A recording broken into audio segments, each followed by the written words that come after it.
ये देख लेना, है ना। लेसन 53 530 प्रश्न याद हो चुका है अभी तक। चलते हैं सीधा प्रश्न पर।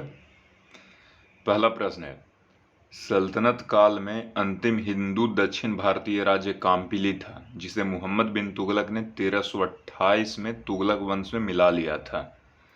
मोहम्मद बिन तुगलक द्वारा काम्पिली पर आक्रमण करने का क्या कारण था? साउथ इंडिया में भी एक हिंदू राज्य था, लास्ट हिंदू राज्य था, वो था काम्पिली।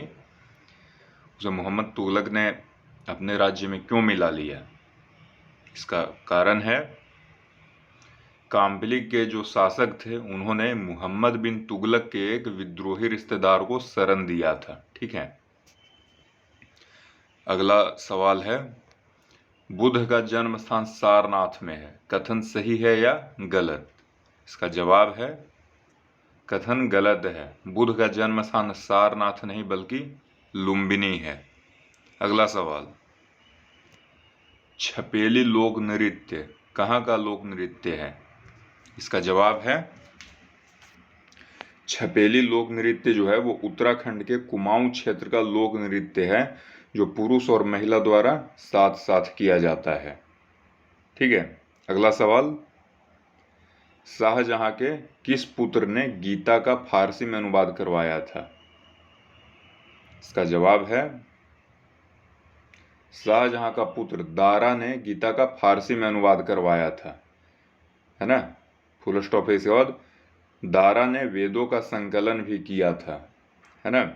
अगला सवाल देखते हैं क्या है, मजनून शाह के बाद फकीर आंदोलन का नेतृत्व किसने किया? अब फकीर आंदोलन कब हुआ, किस कारण से हुआ, है ना, सब कुछ देखेंगे। ठीक है। इसका जवाब है, मजनून शाह के बाद फकीर आंदोलन का नेतृत्व चिराग अली ने किया। ठीक है। अगला सवाल, उच्च न्यायालय के जो न्यायाधीश होते हैं वो राज्यपाल को संबोधित कर कभी भी अपने पद से त्याग पत्र दे सकते हैं, कथन सही है या गलत?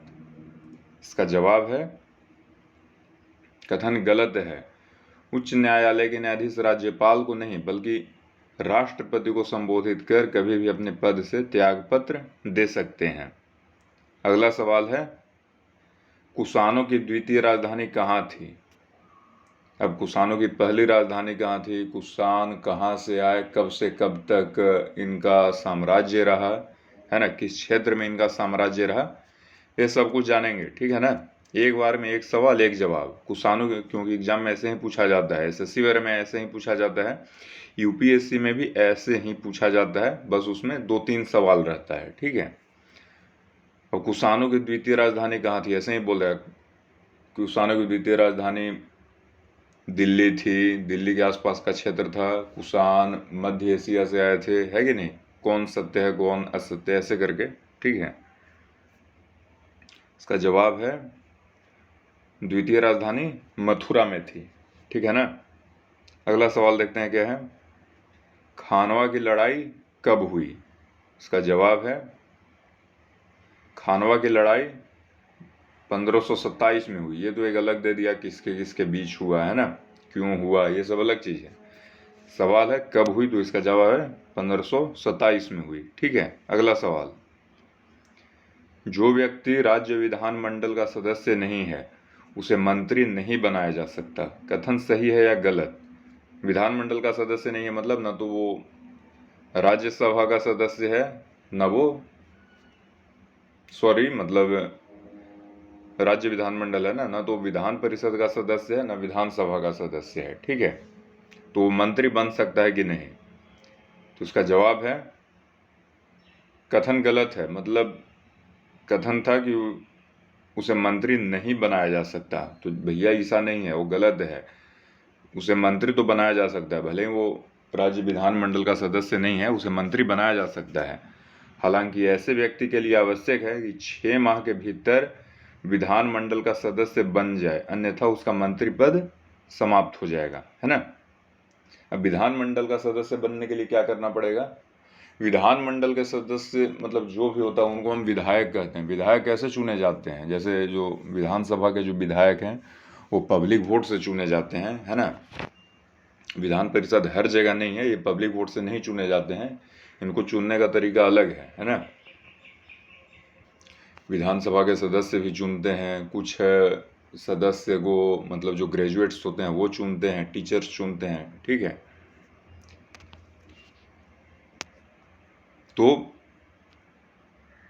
उन्हें मतलब बन जाना है, ठीक है। अगला सवाल, गुप्त काल में राजा स्थायी सेना रखता था या सेना के लिए सामंतों पर निर्भर रहता था? इसका जवाब है गुप्त काल में राजा स्थायी सेना भी रखता था और आवश्यकता अनुसार सामंतों से भी सैनिकों की मांग करता था, ठीक है।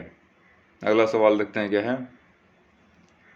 कितने प्रश्न का जवाब पहले से पता था, है ना। लगभग 10 सवाल पूछा गया है, हो सकता है 6-7 पहले से पता हो तो बहुत बढ़िया है, अगर 2 ही पता हो तो बाकी का जो 8 है वो याद कर लेना है, ठीक है।